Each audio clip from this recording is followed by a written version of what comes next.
Hello friends, my self Rakesh Gujjar. तो मैं इस वीडियो में बात करने वाला हूँ नीट 2026 की जो कंप्लीट डिटेल्स है।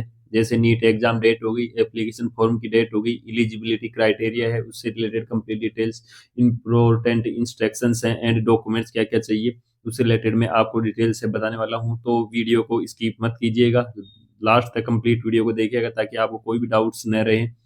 तो मैं सबसे पहले बात करने वाला हूँ कि जो अभी एनटीए का है नोटिस है वो जारी हुआ है, तो उस नोटिस के बारे में आपको डिटेल्स हैं वो मैं प्रोवाइड करवा देता हूँ सबसे पहले। तो इसमें आप NEET.NTA.NIC है, इन आप वेबसाइट पर जाएंगे तो इस वेबसाइट पर ही आपको सब कुछ नीट से रिलेटेड जो भी नोटिस आएगा वो इसी पर आपको देखने को मिलेगा। तो आप इस पर विजिट करेंगे तो आपके सामने यहाँ सिलेबस फॉर नीट 2026 एग्जामिनेशन है, तो इस पर सिलेबस आपको देखने को मिल जाएगा।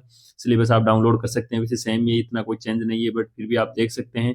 एडवाइजरी एंड इंस्ट्रक्शन से on updation of documents, Aadhaar UID, Aadhaar category, तो इस पे आप क्लिक करेंगे तो इस नोटिस को आप ओपन करेंगे तो आप देखेंगे कि यहाँ पे जो कंप्लीट एडवाइजरी है वो नीट की 5 से जनवरी 2026 को यहाँ पे अपडेट किया गया है नोटिस। तो इसमें आप डिटेल्स है वो आप चेक कर सकते हैं। तो इसमें आपको जो भी डिटेल्स बताइएगी कि आपको मेनली आधार और 10th की मार्कशीट रहती है, तो इनमें डाटा मिसमैच न हो, इस वजह से ये कंप्लीट आपको जो आधार का वेरिफिकेशन है वो करवाना है। तो इसमें आपका वो 10th और आधार में जो भी मिसमैच है उसको आपको कंप्लीट सही करवाना है। इसमें जो 10th में है वही आपके यहाँ इसमें होना चाहिए, नाम में कोई भी दिक्कत नहीं होनी चाहिए, वरना एग्जाम में फिर आपको बैठने नहीं दिया जाएगा। डेट ऑफ बर्थ सर्टिफिकेट है वो भी आपकी दोनों में सेम होनी चाहिए, जेंडर है सेम होना चाहिए, फोटोग्राफ है वो भी न्यू अपडेट भी होना चाहिए इसमें, और एड्रेस वगैरह है वो भी आपका अपडेट होना चाहिए। बायोमेट्रिक भी अगर आपके पुराना बना हुआ आधार तो उसको आप अपडेट करवा लें, वरना आपको बहुत ज़्यादा प्रॉब्लम हो जाएगी, क्योंकि ये आधार से सब कुछ चीज़ें हैं वो लिंक कर दी गई है।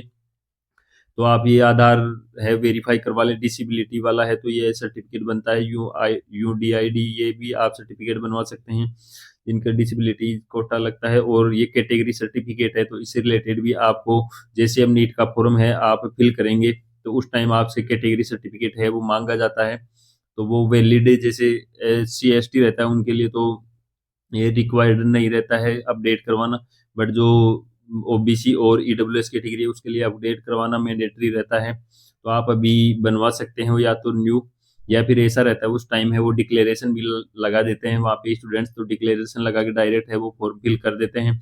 बट ये जो आधार वाला है ये तो आपको अभी से करवा लेना है, वरना फिर बाद में, क्योंकि अपडेट होने में 15 से 20 दिन भी लग जाते हैं इसको। तो आधार में अगर कोई भी आपके जो भी डाटा है उसमें मिसमैच है 10th मार्कशीट और आधार कार्ड में, तो वो आप जरूर सही करवा लें। और फोटोग्राफ भी अगर पुरानी आपको उसमें समझ नहीं आ रहा है, अगर अच्छे से शक्ल वगैरह मैच हो रही है तब तो कोई दिक्कत नहीं है, वरना अगर मैच नहीं हो रही है तो आपको फिर ये है वो चेंज करवा लेना है फोटोग्राफ वगैरह। और भी जो डिटेल्स है इसमें कॉन्टैक्ट वगैरह खुद का है तो वो आप वहाँ चेंज करवा सकते हैं, ताकि आपको आगे वेरिफिकेशन में कोई भी प्रॉब्लम न आए। कास्ट सर्टिफिकेट का मैंने बता दिया कि कैटेगरी जो 1 अप्रैल 2000, जो भी आगे का जो ईयर चलता है 1 अप्रैल के बाद का, वो आपको काउंसलिंग के लिए रिक्वायरमेंट रहती है, तो वो काउंसलिंग के टाइम आपको जरूरत पड़ेगी। तो ये जो दो चीज़ें आपको, आधार और कास्ट सर्टिफिकेट, वो है आपको कंप्लीट कर लेना है। इसके बाद मैं आपको बताता हूँ कि नीट की जो एग्ज़ाम डेट है, वो नीट की एग्ज़ाम डेट आपको जो मई का फर्स्ट वीक रहता है उसमें जो फर्स्ट संडे रहता है वो 3 मई 2026 को इस बार। तो 99% फिक्स है कि वो उसी टाइम होती है, अगर कुछ भी प्रॉब्लम नहीं हो उस डेट के दिन।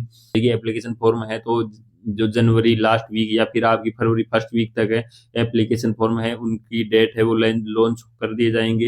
एलिजिबिलिटी क्राइटेरिया है उसकी मैं बात करता हूँ अब।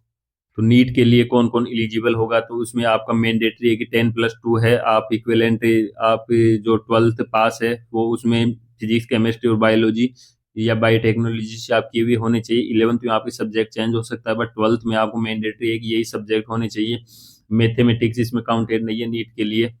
आप में अगर कोई बेसिक सब्जेक्ट से डायरेक्ट आपकी बायोलॉजी ले रखा है, या फिर जैसे 2 सब्जेक्ट साथ में भी कोई कर लेते हैं तो उनके लिए फिर भी एलिजिबल हो सकते हैं, बट फिजिक्स केमिस्ट्री बायोलॉजी है मैंडेटरी है। आपकी जो एज है वो 17 ईयर्स है वो होनी चाहिए। वो 31 दिसंबर 2026 डेट है, आप लास्ट ये मान सकते हैं, ये मानना पड़ेगा वो 31 दिसंबर 2026 है, वहां तक आपकी डेट ऑफ बर्थ है वो 17 ईयर होनी चाहिए। तो आप एज कैलकुलेटर गूगल पे सर्च करके वहां पे 31 दिसंबर 2026 लिख देंगे और अपनी जो डीओबी है वो लगा देंगे। उनके बीच का जो गैप है 17 ईयर्स आ जाता है या उससे ज्यादा, तो आप नीट के लिए एलिजिबल है, वरना नहीं ले पाएंगे। अपर लिमिट अभी तक कोई है नहीं, अटेम्प्ट की लिमिट भी अभी तक कोई नहीं है। नेशनलिटी है वो इंडियन है, और एनआरआई वगैरह भी वो भी एग्जाम दे सकते हैं। और स्कोर वैलिडिटी 1 साल के लिए आपका रहता है। ये रिजर्वेशन पॉलिसी है वो आपकी काउंसलिंग के टाइम है वो काम आएगी। तो जो भी ये कंप्लीट डिटेल्स मैंने बता दिया है। डॉक्यूमेंट्स के लिए आपको 10th सर्टिफिकेट है वो जरूरत रहती है, अपलोड होता है नीट जब रजिस्ट्रेशन करते हैं तब। इसके अलावा जो आधार है वो आपका मैंडेटरी रहता है हर जगह इसकी, तो आप जो भी इंफॉर्मेशन है वो अपडेट जरूर करवा लें। इसके अलावा और तो डॉक्यूमेंट से इतनी रिक्वायरमेंट नहीं रहती है। 12th सर्टिफिकेट है मतलब मार्कशीट, वो भी आप अपने पास रख सकते हैं। जो भी कंप्लीट डिटेल्स थी वो मैंने प्रोवाइड करवा दी है। कोई डाउट हो तो आप कमेंट सेक्शन में पूछ सकते हैं। मिलते हैं किसी नेक्स्ट इन्फॉर्मेटिव वीडियो के साथ, तब तक के लिए जय हिंद और जय भारत। सब्सक्राइब जरूर कर लीजिएगा, सब कुछ इन्फॉर्मेशन आपको इसी चैनल पर मिलती रहेगी। Thanks for watching.